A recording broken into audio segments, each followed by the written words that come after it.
Hello guys, কেমন আছেন? আশা করি সকলে অনেক অনেক ভালো আছেন। তো আজকে আমি দেখাবো আপনার টিকটক আইডির ফলো বাটন কিভাবে হাইড করে রাখবেন। তো আপনি যদি আপনার টিকটক আইডির ফলো বাটন হাইড করে রাখেন, তাহলে কেউ যদি আপনার টিকটক প্রোফাইলে আসে, তাহলে কেউ বুঝতে পারবে না আপনি কাকে কাকে ফলো করে রেখেছেন। তো আপনারা দেখতে পাচ্ছেন, তো ফলো বাটনে এখানে ক্লিক করছি, এখানে দেখাচ্ছে ফলো লিস্ট ইজ হাইড।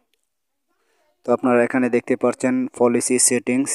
তো আপনারা এই সেটিংসটি আপনারা কিভাবে করবেন, তো আপনারা যদি এখানে ক্লিক করেন তাহলে হাইড দেখাবে। তো কেউ বুঝতে পারবে না, কেউ দেখতেও পারবে না আপনি কাকে কাকে ফলো করে রেখেছেন। তো এই সেটিংসটি করার জন্য আপনারা চলে যাবেন আপনার টিকটক অ্যাপসে আসার পর আপনারা প্রোফাইলে ক্লিক করবেন। প্রোফাইলে ক্লিক করার পর উপরে দেখতে পারবেন 3 ডট মেনু। তো আপনারা 3 ডট মেনু এখানে ক্লিক করবেন। এখানে ক্লিক করার পর আপনারা নিচে দেখতে পারবেন সেটিংস অ্যান্ড প্রাইভেসি। তো আপনারা সেটিংস অ্যান্ড প্রাইভেসি এখানে ক্লিক করবেন। এখানে ক্লিক করার পর আপনারা এখানে দেখতে পারবেন প্রাইভেসি। তো আপনারা প্রাইভেসিতে ক্লিক করবেন।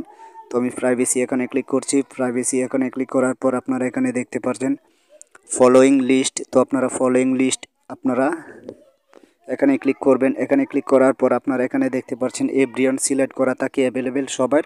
তো আপনারা যদি অনলি মি করে দেন, তাহলে শুধু আপনি দেখতে পারবেন তো আপনি কাকে কাকে ফলো করে রেখেছেন। তো আপনি কি করবেন, অনলি মি সিলেক্ট করে দিবেন। তো অনলি মি সিলেক্ট করে দিলে শুধু আপনি দেখতে পারবেন আপনি কাকে কাকে ফলো করে রেখেছেন। আর আপনি যদি এভরিওয়ান সিলেক্ট করে রাখেন, এভরিওয়ান যদি সিলেক্ট করা থাকে, তাহলে সবাই দেখতে পারবে আপনি তো টিকটকে কাকে কাকে ফলো করে রেখেছেন। তো আপনারা অনলি মি করে ব্যাগে চলে আসবেন।